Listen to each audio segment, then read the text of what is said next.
Massacherato mais informe di Camera di Commercio per mentas tanto nós contavo di un fenomeno relativamente novo pero qua vai viral riba internet.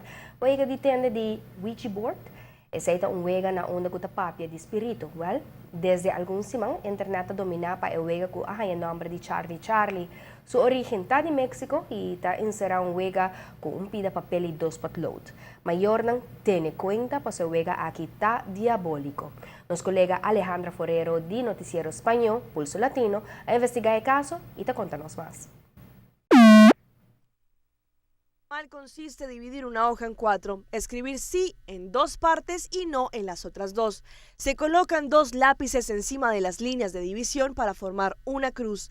Antes de preguntar, los jugadores invocan a Charlie diciendo: Charlie, Charlie, are you here? Charlie, Charlie, ¿estás aquí? En este momento el lápiz que está arriba se desliza para revelar la respuesta del supuesto espíritu si se cruzan en sí, mientras que si se abren es no.